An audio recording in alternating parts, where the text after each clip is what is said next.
Holding. Hi. Hi. Yeah, just relaxed. Okay, that was good. So we'll start from the first question. So you're looking at the camera. You're looking at them. Just look at the camera. Okay. Okay.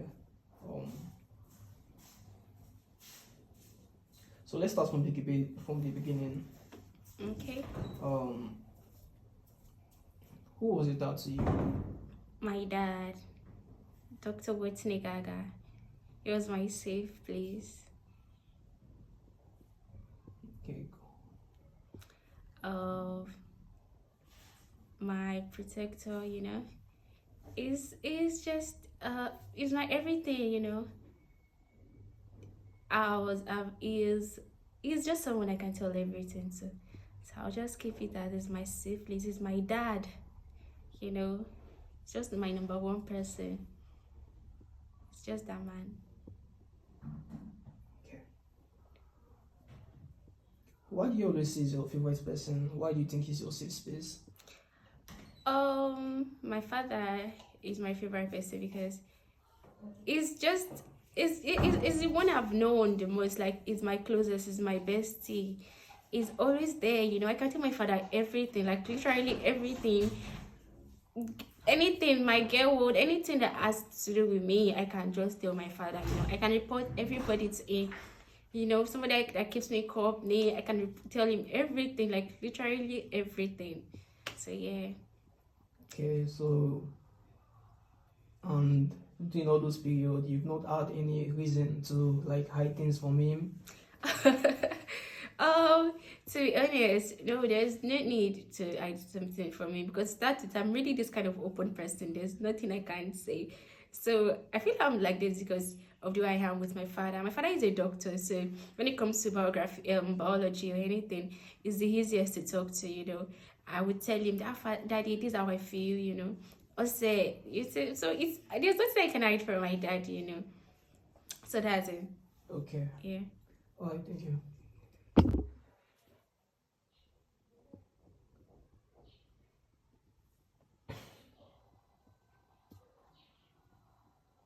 So when your dad passed, what's changed for you? Oh, well, when my dad passed, everything changed for me, to be honest. It's like now it's like a new room just unlocked for me. It's not like I have to now. I feel like I'm actually grown up. Because now there are things I believe in now. And everything changed when it comes to now. I'm not as emotional as I used to be. I feel like now I I can go to any mortuary, I can see any dead body and I won't be freaked or anything. So it's I think now I'm more logical than emotional. So yeah. All right, so you're saying what changed for you was emotional more Yeah. than physical. Yeah. Clearly it's more of the emotions and the internal growth. Of course I'm even older. Let's not go into that. Okay. Did you notice any difference about your body? Do you notice anything different about your body, your energy, how you relate to people? Oh, that obviously, because I think the when my dad passed, one thing I noticed was that I started getting tired, which is very very unusual. I'm a very very hyper person. Like, I do not get tired. Not like, don't come and give me work. Or I'm very lazy, but I'm not this kind of person who gets tired. I might go do overnight, and you still see me up the next day still kicking. Yeah. But when my father died, especially the second day, I just realized I slept until 12 p.m. and I didn't wake up at midnight.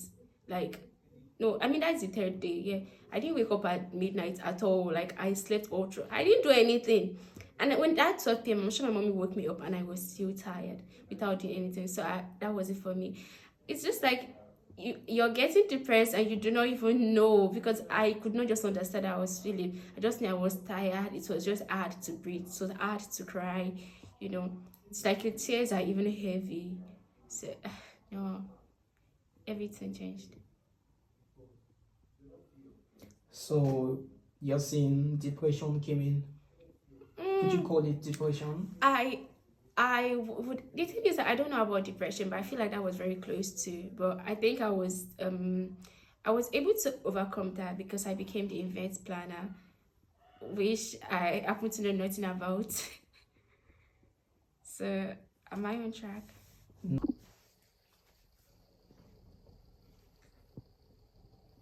So at what point did you realize that grief can quietly turn into depression?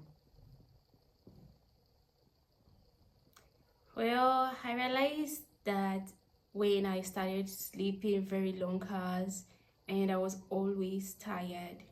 And I feel one funny thing I realized, it was like I didn't know what was happening with me. I didn't know people were noticing. It was when my mom, every during devotion, she'd be like, God, please. She'd say to your brother, Omo, like this child that will keep going, I'm getting this child over and over to you. That please don't let her die. And I'm like, you know, I'm like, I'm not even suicidal. Like, why? But I started realizing, my friend would come. She says like, oh, let's go and get ice cream, and like, I mean, these people are nice and but then it's like, am I behaving weird? But I think with time I could like, noticing all these signs from people to help me notice that okay, Mary, something is not right. And I started to like, I know I had to like come off it. What actually helped me was the event planning, which I knew nothing about. But this was a very, very good one because it helped me. I had reason to wake up the next day, wake up early to go and fight vendors and negotiate prices. So yeah, I think that's it.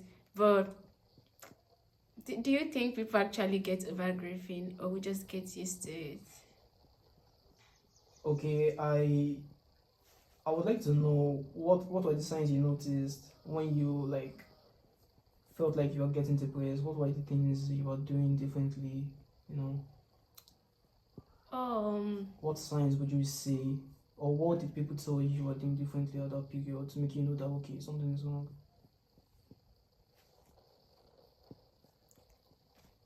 Oh, to be honest, I still don't know, but I feel like I just got tired of everybody.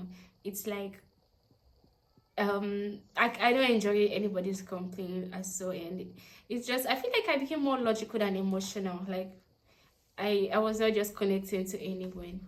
Nobody was giving me the vibes, you understand? There was no flow again. And for me it's just that I'm just doing things for doing sake. So I feel like maybe I'm still depressed, but I'm not depressed to be honest, because clearly I'm better, I'm fine. But I just miss my daddy, Sha. More like I didn't answer the question, but okay. Works. All right. So the question is so you planned your dad's funeral yourself. How did that happen? Well, to start with, we initially had an event planner, but she had to ball out because of some situations. So it was just 1 month to the funeral, and of the family we already had like a list of what we were going to do. My daddy is my favorite person. If I had the money, I would like go ahead with it. Like there's no stopping me. I have to bury my father. So I had to do it, and it showed me shaggy. It was stressful. To start with, I do not know anything about funeral. I've never attended any funeral. So my dad is the first funeral I'm planning and I'm attending. Like I was completely clueless. But a big thumbs up to my family because they came through. Especially my brother. It was just dropping the money. That was also an issue because there was issue with money accountability and negotiating with vendors. You don't want to be cheated, but then I don't even know the prices of things to start with. And there was also the issue of like I think there was a lot of issue with this event planning, but I'm just grateful to God that at the end of the day it was a success. But bro, I was meant to say that.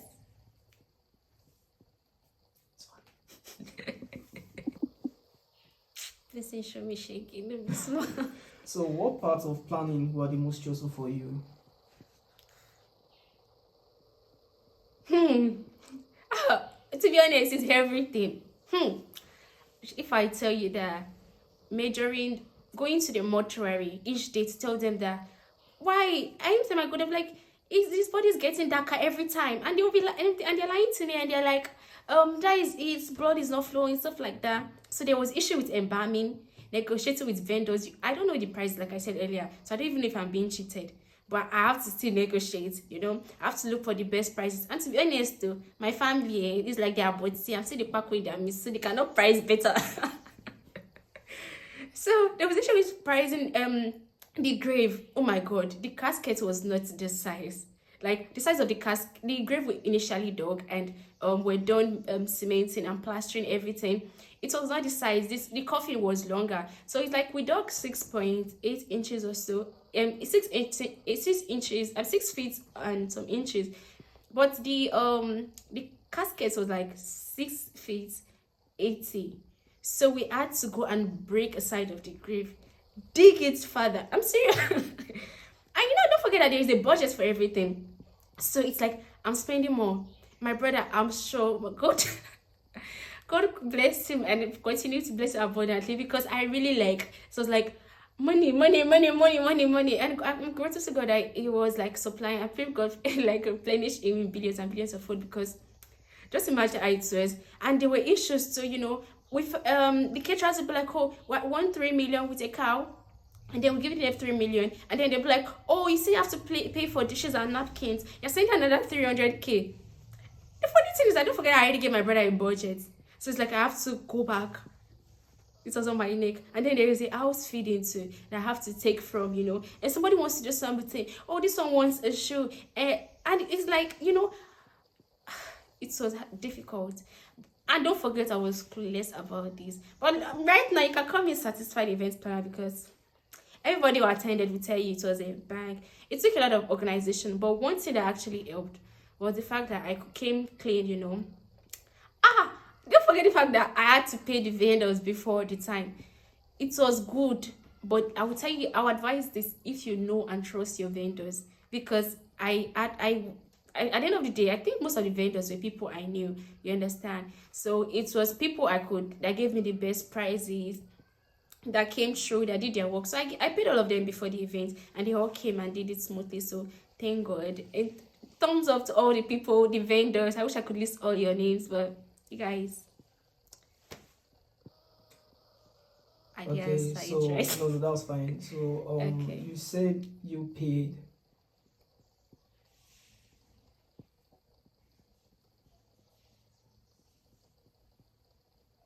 Who stresses you more than me? Me. Hold on. You mentioned something about the casket size and all of that. So I think is that the grave incident you were talking about? So how did that part affect you? How did you feel in that moment when it happened? When you realized that you needed to do some more modifications to the casket and everything? I want to believe that that part will cost you more. Was it the same day? Like, I don't know, how did it go? Oh, it was okay. Don't forget that everything. Okay. No, just continue. Don't forget that I had to do this planning within a month, and I'm clueless. I don't even know how it is done. So the grave, it was just a week to the funeral. We already had the grave set up. So my cousin was just like, let's go and check the caskets, because don't forget, my father is huge and big, like elephants. So he got a new tape, and we went to measure it, and I realized it was bigger. And then there was the money issue. How do I even tell my brother, somebody that I've been disturbing from? You understand? The funny, I was not disturbing because he was sending money to the account, but don't forget the money to add budgets. So I had to find a way. I paid for it. It was after the incident I was not narrating to you. It was stressful. So if you're planning a funeral, this may be probably an hint. Make sure you have your casket, the size. It's better you actually dig 8 feet grave. So I don't know. But in our family, we are very big. So 6 feet is just sunk. Is a lie. They are always more than. So you should start saying 6 feet underground. Maybe you should start saying 8 feet. Okay. Okay, so how did handling money, like being the one that handled the event and all of that, and stepping up when there was no event planner, how did handling money and accountability affect you and your brother? Hmm. Hmm. That was tough, and just like I told you, there was issues of grief whereby I had to like pay double for some things. I feel my brother, it's actually there was a fight though, but I feel like my brother, he just loves my daddy so much that he does not have any choice because he just kept sending money, and I had to find a way around it, because I had see the thing is, it would be like, Mary, pay for the big bills, and okay, then after some minutes, just like, okay, lock this one down before time goes, and me, it's not me to pay the big bills. Okay, the pumpy also came to did. So the thing is that I have this account whereby the more I spend, the more goes into my savings, and my savings, my savings, that savings I can only allocate on a monthly streak. So that's how I talk. So there was also that issue too, that the money was going into the savings, money that was meant for the funeral. So there was also that issue. So it's like when they want me to do things ASAP, but my account is like, I'm sorry, you just have to hold on. Like, you understand? So I had a lot of issues in my account managers because she had to come in over and over again. And I had to negotiate. But at the end of the day, the thing that actually helped was the fact that I had to like explain. I had to just say that, this is how it is. You can't push me because I'm trying to. So here it is. I remember when it was like, pay the big bills, and I was just there like, I can just switch for my savings to end tomorrow and collect the interest instead of breaking it. And there was this kind of issues too. But yeah, I told you, I mean, God used us. God used my brother because he was very patient. But I knew there was a time he almost lost it because it was like, sometimes it would just call. It would just call like, what have you to pay this bill and stuff like that. And it's like, I went to pay for the little words, like. So I think it was very hard on him, but I mean, he's an adult, so. Big thumbs up, Banga Kitchen. You did your thing. You did amazing. I mean, paid for everything. But God is good. Okay, you're saying there was no. He didn't ask you to send him receipts and all of that. No. There was no. He does not even ask me to send receipts. Only in cases whereby probably was one who was talking to the vendors and it's me who paid because I was the one who paid. So probably it's just like, okay, send this to the caterer.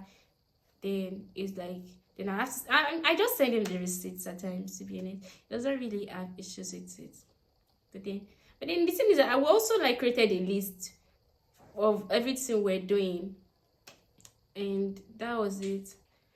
But it was more of trust. So he trusted me, and it was me to knowing that it's my father. I can't fuck up, And even when I was negotiating with vendors too, so you just have to present yourself as tips. Like, I remember when I wanted to get some things now, and they're telling me 500. I'm like, well, me, I'm the event planner. What will I take if you take all the money? And then they'll be like, okay, I'm going to write this so amount of the receipts, and I'm going to give you this thing. But then they don't know there's nobody I'm presenting the receipt, so the money is all in my account. So all those worked too. But it's not easy. But I would like to do it again. But you pay me if you want me to plan your events. But trust me, it's going to come out. The more money, the more style. Okay, you mentioned the pumpy savings issue, and the part that you had to pay big bills and all of that, but you didn't want to break your savings and all. So how did you go about it? Were you forced to pay, or did you how did you go about it?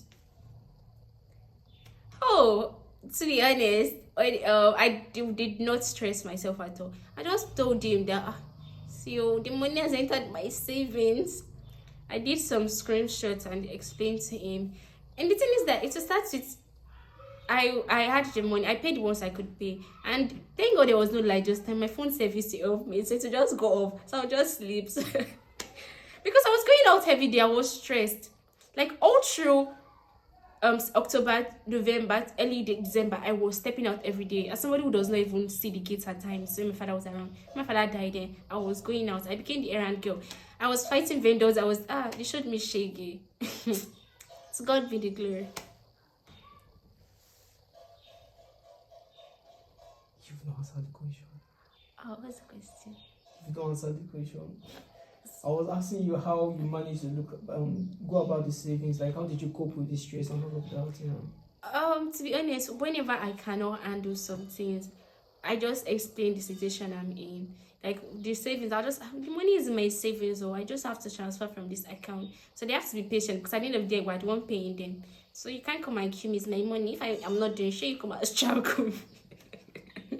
And the funny thing is that my brother came through too. He would send money if it's noticed, he just sent money. So that's it. So that's what I just did most of the time.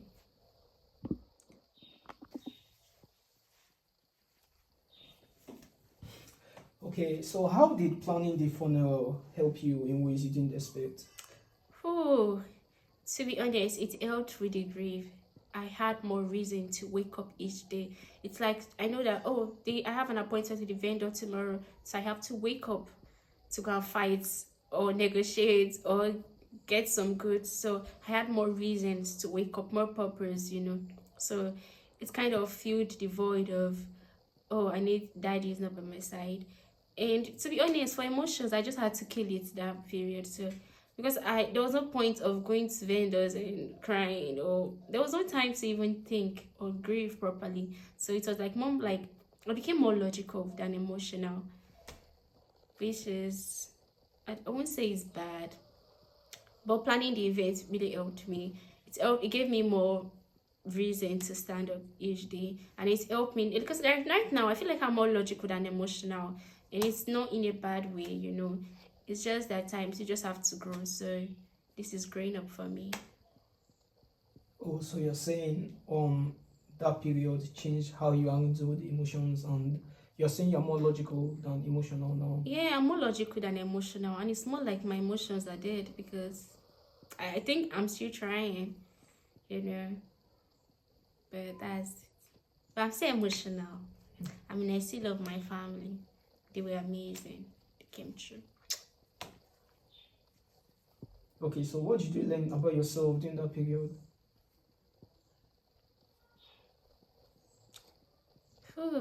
I think one thing I learned was that I've always been good at multitasking, but I feel it was strengthened that period because I saw myself handling a lot of things. It's like I'm not surprised because I'm used to multitasking, but that part I feel it strengthened my multitasking skills, and it just helped me become more logical, like I said earlier.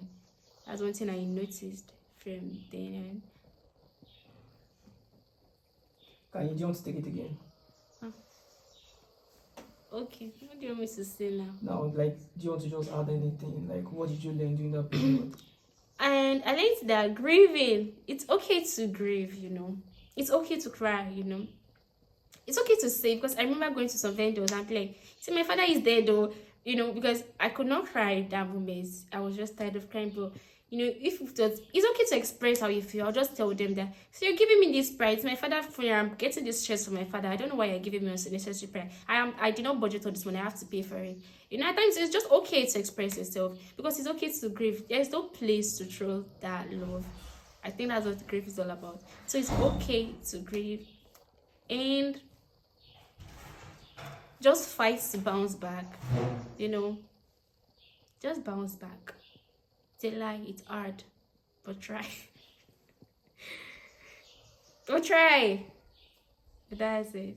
I don't know anything about grief but don't be stuck. Just do it. And okay, one thing that actually helped me is the fact that I always looked for something to do. You understand?